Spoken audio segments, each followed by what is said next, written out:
Hello बच्चों, चलिए हम इस प्रश्न को देखते हैं। एक 3.0 सेंटीमीटर लंबा तार जिसमें 10 एम्पीयर विद्युत धारा प्रवाहित हो रही है, एक परिनालिका के भीतर उसके अक्ष के लंबवत रखा गया है। परिनालिका के भीतर चुंबकीय क्षेत्र का मान 0.27 टेस्ला है। तार पर लगने वाला चुंबकीय बल क्या है? तो चलिए बच्चों, हम सर्वप्रथम इस प्रश्न की मुख्य अवधारणा पर चर्चा करते हैं। तो उसके लिए बच्चों हम यहाँ पर क्या लिखने जा रहे हैं? उसके लिए हम यहाँ पर लिखने जा रहे हैं मुख्य अवधारणा।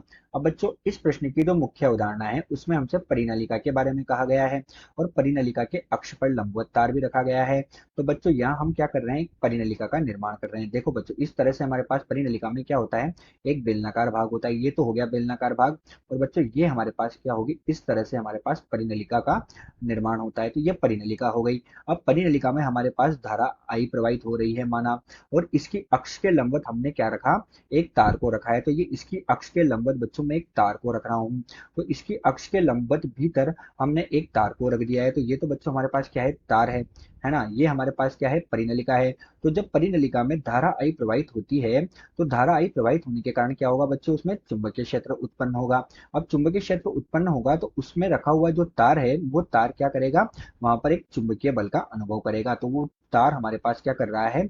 एक चुंबकीय बल का अनुभव कर रहा है, जिसका मान हमें ज्ञात करना है। यही इस प्रश्न की मुख्य अवधारणा है। तो चलिए बच्चों, अब हम मुख्य अवधारणा के पश्चात देखते हैं कि हमें प्रश्न में क्या क्या दिया हुआ है। तो जब हम प्रश्न को ध्यान से पढ़ते हैं तो हमें पता लगता है कि प्रश्न में हमें दिया है चुंबकीय क्षेत्र का मान कितना दिया है? 0.27 टेस्ला के बराबर दिया गया है। साथ ही हमें धारा का मान कितना दिया बच्चों?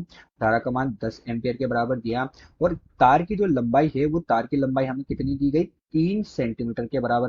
अर्थात तार की लंबाई बच्चों कितनी होगी? 3 × 10⁻²2 मीटर के बराबर होगी। साथ ही हमें कोण थीटा का मान कितना दिया गया है? 90 डिग्री के बराबर, क्योंकि इसमें लिखा हुआ है कि उस तार को क्या लंबवत रखा गया है। तो चलिए बच्चों, अब हम मुख्य अवधारणा के आधार पर प्रश्न को हल करते हैं। तो यहाँ हम क्या देख रहे हैं? प्रश्न का हल देख रहे हैं। और प्रश्न के हल में हम क्या जानते हैं कि जो परिनलिका में चुंबकीय क्षेत्र उत्पन्न हुआ है, उस चुंबकीय क्षेत्र का मान, उस चुंबकीय क्षेत्र के कारण क्या हो रहा है बच्चों? वहां पर एक चुंबकीय बल उत्पन्न हो रहा है। चुंबकीय क्षेत्र के कारण चुंबकीय बल आ रहा है।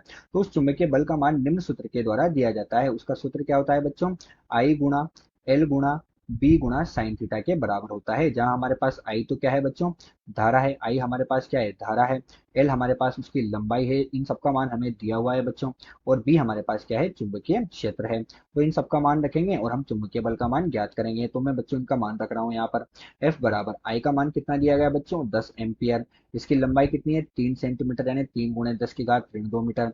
बी का मान बच्चों कितना दिया गया है? 0.27 दिया गया। और थीटा का मान 90 है, अर्थात साइन थीटा का मान कितना हो जाएगा? 1 हो जाएगा। तो हमें जो इसमें चुंबकीय बल का मान प्राप्त होगा, वो चुंबकीय बल का मान 8.1 गुणे 10⁻²2 न्यूटन के बराबर प्राप्त होगा। अतः बच्चों, दिया गया जो प्रश्न है, इस दिए गए प्रश्न में जो बल का मान है, चुंबकीय बल का मान, वो हमें 8.1 गुणे 10⁻²2 न्यूटन के बराबर प्राप्त हुआ। आशा करते हैं आपको प्रश्न समझ आया होगा। धन्यवाद।